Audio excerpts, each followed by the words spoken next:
मेरे सम्मानित श्रोतागण, दर्शक, मैं एडवोकेट के.वी. सिंह आपका स्वागत करता है। अब मैं आपको भारतीय न्याय संहिता की धारा 1 से 12 के संबंध में अवगत कराऊंगा। आप लोग ध्यानपूर्वक सुने।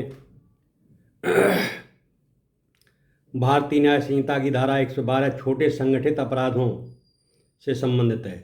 इस धारा के तहत वे अपराध आते हैं जो संगठित समूह या गिरोह द्वारा किए जाते हैं, लेकिन जिनका पैमाना या गंभीरता या धारा 111 से वर्णित बड़े संगठित अपराधों से कम होती है।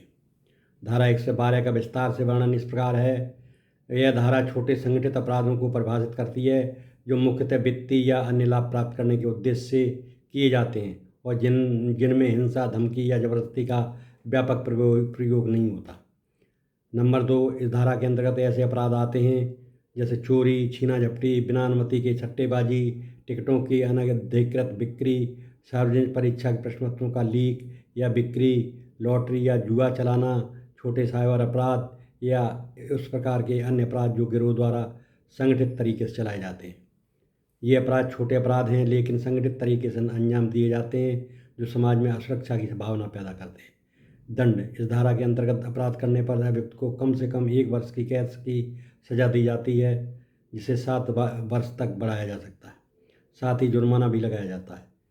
यह अपराध गैर जमानती और संज्ञानात्मक होते हैं, अर्थात पुलिस बिना वारंट के गिरफ्तार कर सकती है और मामले की जांच कर सकती है। सारांश में धारा 112 BNS छोटे लेकिन संगठित अपराधों को रोकने का कानूनी प्रावधान है, जिसमें चोरी, धोखाधड़ी और संगठित तरीके से किए जाने वाले अन्य अपराध शामिल हैं, और इसके तहत सजा का प्रावधान भी स्पष्ट है जो अपराध को नियंत्रित करने का प्रयास करता है। यह धारा बड़े संगठित अपराधों से अलग छोटे स्तर के संगठित अपराधों पर केंद्रित है। अब मैं आपको धारा 112 के जो तत्व हैं वो आपको बताता हूँ। भारतीय न्याय संहिता की धारा 112 के छोटे संगठित अपराध को परिभाषित करती है। इसके तत्व और परिभाषा निम्नलिखित हैं। नंबर 1, यह धारा उन अपराधों से संबंधित है जो अकेले व्यक्ति या समूह और गिरोह के रूप में किए जाते हैं, लेकिन जिनकी गंभीरता या पैमाना बड़े संगठित अपराधों धारा 111 से कम होता है। यह छोटे संगठित अपराध संगठित और गैर हिंसात्मक अपराधों में को कवर करते हैं। नंबर 3, इस धारा के अंतर्गत अपराधों में चोरी, छीना झपटी, धोखाधड़ी, टिकटों को अनधिकृत बिक्री, अनधिकृत सट्टेबाजी या जुआ, सार्वजनिक परीक्षा के प्रश्न पत्रों का अवैध प्रकाशन या बिक्री, लॉटरी या जुआ, छोटे साइबर अपराध आते हैं। इन अपराधों में हिंसा, धमकी या जबरदस्ती या व्यापक प्रयोग नहीं होता है, लेकिन ये संगठित तरीके से किए जाते हैं जिससे नागरिकों में सुरक्षा की भावना फैलती है। ये अपराध गैर जमानती और संज्ञेय अपराध हैं, यानी पुलिस बिना वारंट के गिरफ्तार कर सकती है। सज़ा में कम से कम 1 वर्ष की कैद और 7 वर्ष तक की कैद हो सकती है, साथ ही जुर्माना लगाया जा सकता है। धारा 112 के प्रमुख तत्व इस प्रकार हैं। नंबर 1, अपराध समूह, गैंग या गिरोह द्वारा किया जाता है। नंबर 2, अपराध की प्रकृति छोटी मोटी संगठित अपराध होने चाहिए, जैसे कि चोरी, छीना झपटी, धोखाधड़ी आदि। नंबर 3, अपराध का उद्देश्य वित्तीय या अन्य लाभ प्राप्त करना होना चाहिए। नंबर 4, हिंसा या जबरदस्ती का व्यापक प्रयोग न होना। नंबर 5, अपराध की उचित सुनवाई या सजा का प्रावधान, इसमें न्यूनतम और अधिकतम कारावास या जुर्माना शामिल है। इस प्रकार धारा 112 छोटे स्तर के संगठित अपराधों को नियंत्रित करती है जो समाज में असुरक्षा उत्पन्न करते हैं, और इसके लिए दंडात्मक प्रावधान रखती है ताकि ऐसे अपराधों को रोका जा सके। यह धारा बड़े संगठित अपराधों से अलग, कम गंभीर पर संगठित कृत्यों को कानूनी रूप से परिभाषित करती है और दंडात्मक कार्रवाई सुनिश्चित करती है। धारा 112 के आवश्यक तत्व उदाहरण के साथ समझाइए।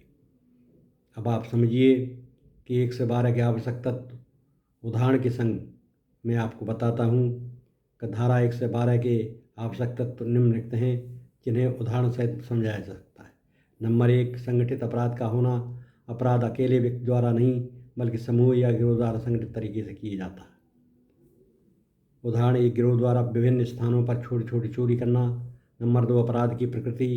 यह अपराध छोटे स्तर के होते हैं, जैसे चोरी, धोखाधड़ी, सट्टेबाजी इत्यादि, जिसमें व्यापक हिंसा या जबरदस्ती शामिल नहीं होते। उदाहरण 1, समूह द्वारा बिना अनुमति के सट्टा लगाना। नंबर तीसरा, उद्देश्य अपराध का मुख्य उद्देश्य वित्तीय या अन्य लाभ कमाना होता है, उदाहरणतः नकली टिकटों की बिक्री कर आर्थिक लाभ लेना। नंबर चार, दंडात्मक प्रावधान। इस धारा के तहत अपराध करने पर कम से कम 1 वर्ष की लेकर 7 वर्ष तक की कैद और जुर्माना हो सकता है। उदाहरण, अगर कोई गिरोह चोरी करता है या उसे 1 से 7 साल की जेल हो सकती है। नंबर पाँच, गैर जमानती और संज्ञेय अपराध प्रकृति होती है।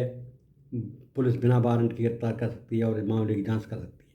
इस प्रकार यदि किसी समूह ने मिलकर छोटी मोटी चोरी की, जैसे कि बाजार में छिनतई की घटनाएं बढ़ना, तो धारा 112 के तहत आएगा। यह धारा छोटे संगठित अपराध को रोकने के लिए कानून भी प्रावधान करती है, ताकि नागरिकों की सुरक्षा सुनिश्चित की जा सके। अब मैं धारा 112 के आवश्यक साक्ष्य और सबूत किस प्रकार से पेश किए जाते हैं वो भी आपको बता देता हूँ। धारा 112 आवश्यक साक्ष्य और सबूत इस प्रकार पेश किए जाते हैं। नंबर 1,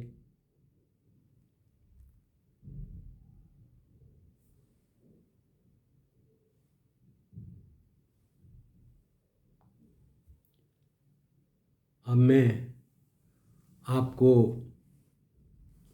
अगले वीडियो में उपस्थित होऊंगा। तब तक आपसे विदा चाहता हूँ। धन्यवाद।